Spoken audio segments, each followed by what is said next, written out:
மின் கட்டணத்தை கணக்கிடும் முறையில் புதிய நடைமுறையை மின்வாரியம் அமல்படுத்தியுள்ள நிலையில் இது தொடர்பான புகார் ஒன்றை தெரிவித்திருக்கிறார் பாஜக மாநில தலைவர் அண்ணாமலை. இது தொடர்பான கூடுதல் விவரங்களை வழங்குவதற்காக இணைகிறார் எமது செய்தியாளர் சமயமணிவண்ணன். சமயமணிவண்ணன், வணக்கம். இந்த மின் கட்டணத்தை கணக்கிடும் புதிய நடைமுறை குறித்து அண்ணாமலை தெரிவித்திருக்கக்கூடிய புகார் என்ன? அதன் முழுமையான விவரத்தை பதிவு பண்ணுங்க. வணக்கம். 2 மின் இணைப்புகளை இணைத்து ஒரே மின் இணைப்புகளாக கணக்கிட்டு ஒரே கட்டணமாக கணக்கீடு செய்யும் புதிய விதிமுறையை மின் வாரியம் அமலுக்கு கொண்டு வந்துள்ளது.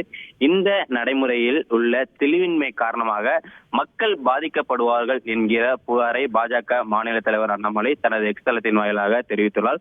குறிப்பாக இது தொடர்பாக அவர் வெளியிட்டுள்ள எக்ஸ் தள பதிவில், தமிழ்நாடு மின்வாரியமானது ஒரு வீடு அல்லது வர்த்தக நிறுவனத்தில் 2 மின் இணைப்புகள் இருக்கும் பட்சத்தில் அதனை ஒரு மின் இணைப்பாக மாற்றி கட்டணம் வசூல் செய்யும் புதிய முறையை அமலுக்கு கொண்டுள்ளதாக தெரிகிறது என குறிப்பிட்டுள்ளார். அதாவது ஒரு வீட்டில் 2 அல்லது மின் இணைப்புகள் இருந்தால் ஒருங்கிணைந்த மின் இணைப்பாக கருதி மின் கட்டணம் கணக்கிடும் இந்த முறையில் இந்த மாதம் நடைமுறைக்கு வந்துள்ள இம்முறையில் வாடகைக்கு வீட்டில் குடியிருப்பவர்களுக்கு எப்படி மின் கட்டணம் கணக்கிடப்படும் என்ற தெளிவு இல்லை என்பதும், குறிப்பாக 2 மின் இணைப்புகள் என்பது பெயர் அடிப்படையிலா அல்லது முகவரி அடிப்படையிலா, எதன் அடிப்படையில் இந்த 2 மின் இணைப்புகள் கணக்கிடப்பட உள்ளது என்பத விளக்கம் அந்த மின்வாரியத்தின் தகவலில் இல்லை என்பதையும் பாஜக மாநில தலைவர் அண்ணாமலை புகாராக தெரிவித்துள்ளார். இந்த புதிய மின் இணைப்பு கட்டணம் வசூல் செய்யும் நடைமுறையின் காரணமாக வாடகைக்கு குடியிருப்பவர்கள் 100 யூனிட் மின்சாரத்தை, இலவச மின்சாரத்தை கட்டணமாக செலுத்த வேண்டிய சூழல் வரும் எனவும் பாஜக மாநில தலைவர் அண்ணாமலை குற்றம் சாட்டியுள்ளார்.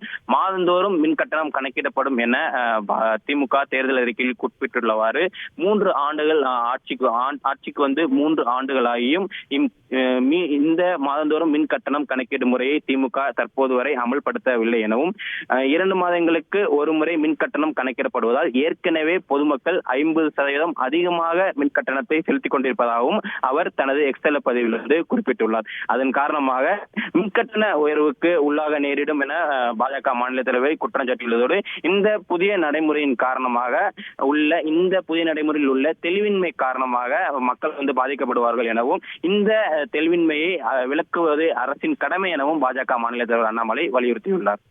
நன்றி சமயமணிவண்ணன், உங்களோட விரிவான தகவல்களுக்கு.